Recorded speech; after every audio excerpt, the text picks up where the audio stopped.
Bill pass చేయడమే కాదు, మేము ప్రధానమంత్రి గారి దగ్గరికి ఒక అఖిల పక్షాన్ని కూడా తీసుకొని పోతామని గౌరవ ముఖ్యమంత్రి గారు బిల్లు పాస్ అవుతున్న సందర్భంలో చెప్పడం జరిగింది. కానీ ఇంతవరకు దాని మీద కనీసం ఒక్క ముందడుగు కూడా పడలేదు. అఖిల పక్షానికి సంబంధించి ఏ పార్టీలకు ముఖ్యమంత్రి గారు లెటర్ రాయలేదు. అఖిల పక్షం తీసుకొని వస్తానని ప్రధానమంత్రి గారికి కూడా వారు లెటర్ రాయలేదు. లెటర్ రాయకపోగా మల్లికార్జున్ ఖర్గే గారు, జాతీయ కాంగ్రెస్ పార్టీ అధ్యక్షులైనటువంటి మల్లికార్జున్ ఖర్గే గారు ఇవాళ హైదరాబాద్కు వస్తూ ఉన్నారు. ఎందుకోసం వస్తున్నారు? కేవలం కాంగ్రెస్ పార్టీ జిల్లా, మండల, గ్రామ స్థాయి కార్యకర్తలతో మాట్లాడడానికి వస్తూ ఉన్నారు. రాబోతున్నటువంటి స్థానిక సంస్థల ఎన్నికలలో వారిని సన్నద్ధం చేయడానికి వస్తూ ఉన్నారు.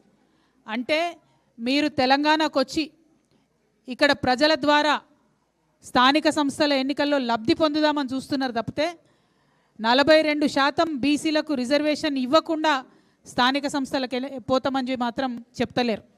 మల్లికార్జున్ ఖర్గే గారిని నేను డిమాండ్ చేస్తూ ఉన్నా, 42% బీసీలకు రిజర్వేషన్ లేకుండా ఎట్టి పరిస్థితుల్లో స్థానిక సంస్థల ఎన్నికలు నిర్వహించడానికి వీల్లేదు.